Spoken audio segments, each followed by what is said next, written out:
25 साल बाद भारत भारत नहीं रहेगा, इस्लामिक देश बन जाएगा।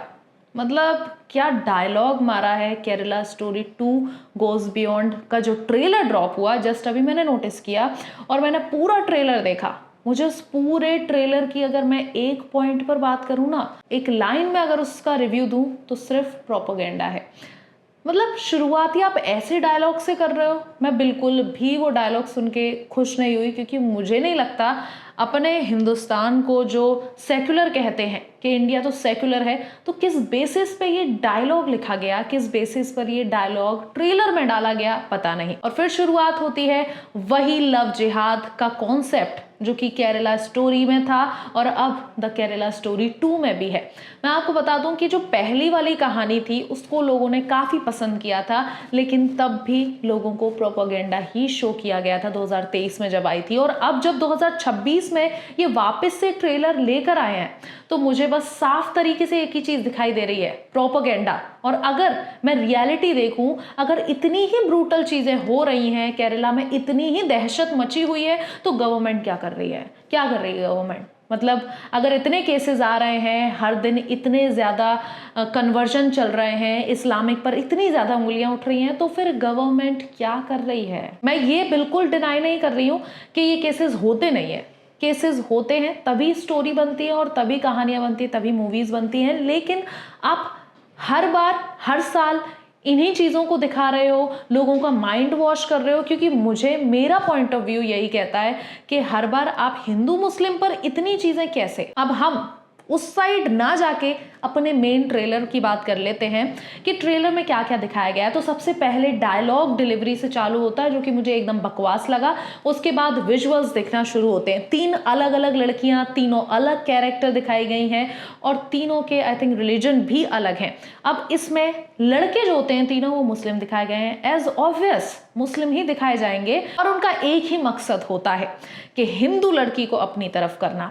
मतलब हर एक मुस्लिम के दिमाग में यही रहता है। खैर मैं उधर नहीं जाऊंगी, सिर्फ ट्रेलर पर फोकस करूंगी कि मुस्लिम तीनों लड़के और तीनों लड़कियां हिंदू, अब उनका एक ही मकसद है कि इनको अपने कन्वर्जन में लाओ, अपने रिलीजन में लाओ और चेंज करो। और यही केरला स्टोरी में दिखाया गया था, वहाँ लड़कियों को पकड़ के ISI में भर्ती करवाना था। तो ये कॉन्सेप्ट था केरला स्टोरी का और ये गोज बियॉन्ड, मतलब इसके अंदर की डेप्थ और कितनी ज़्यादा गहरी है ये हमें ट्रेलर से थोड़ा अंदाज़ा हो गया है। जिस तरीके से ब्रूटल सीन दिखाए हैं, जिस तरीके से बीफ खाता हुआ सीन दिखाया गया है, और वो जहाँ पर वो लड़की डांस करती है, रील्स बना रही होती है, तो वहाँ पर वो लड़का उसका फ़ोन छीन लेता है कि हम ये नहीं करने देंगे।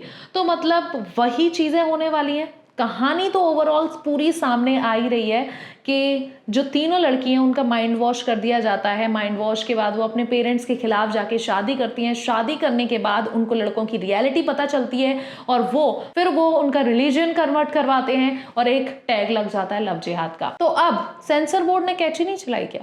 सेंसर बोर्ड ने ये फिल्म अप्रूव कर दी। पिछली केरला स्टोरी पर कितना बवाल मचा था, कितने लोगों ने अपनी आवाज उठाई थी, कितनी चीजें हुई थी, लेकिन अभी तक सब स्मूथ चल रहा है और ट्रेलर भी ड्रॉप हो गया है। तो लग रहा है कि ये 27 फेब को रिलीज होके ही मानेगी। रिलीज डेट 27 फरवरी है। बता दूं आपको, जो पहली वाली स्टोरी थी उसके डायरेक्टर सुदीप्त सेन थे और इसके डायरेक्टर अलग हैं, यानी कि दोनों डायरेक्टर अलग है लेकिन प्रोड्यूसर सेम है। इसके डायरेक्टर कामाख्या नारायण सेन है। अब देखते हैं कितनी रिसर्च करके, कितने इन्होंने फाइल्स चेक की होंगी, कितने लोगों पर केस हुए होंगे, क्या इन्होंने जो ट्रू इवेंट लिखा हुआ है क्या वो सच में ट्रू इवेंट ये लोग दिखाने वाले हैं। क्योंकि आपको याद हो 2023 में जो film the Kerala story I थी उसमें सुदीप्त सेन यानी कि उनके डायरेक्टर ने एक आंकड़ा लिखा था 32,000 लड़कियां, जिस पर बवाल मच गया था, जिस पर केस बन गया था, जिसके बाद वो केरला स्टोरी कुछ लॉ के चक्कर में आ गई थी। और यहाँ पर भी अगर आंकड़े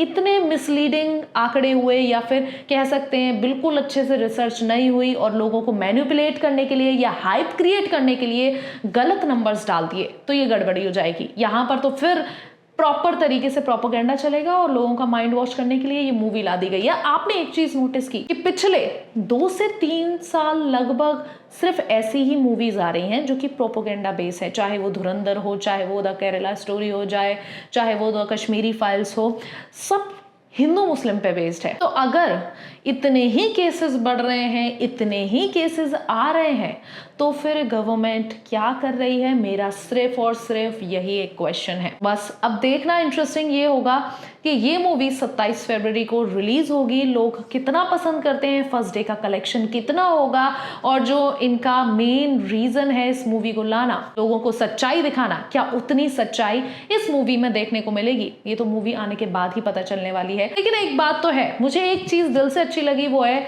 इन लोगों की एक्टिंग। इन तीनों लड़कियों की एक्टिंग जबरदस्त इसमें लग रही है। तो वो जिस तरीके से अपनी एक्टिंग 100% अपना दे रहे हैं, उस हिसाब से इस बात पर मैं मूवी देखने जाऊंगी कि भाई देखते हैं क्या मूवी में दिखाने वाले हैं। तो फिर मिलते हैं 27 फेब को ऐसे ही एक और मजेदार रियल रिव्यू के साथ। तब तक के लिए बने रहिए मेरे साथ।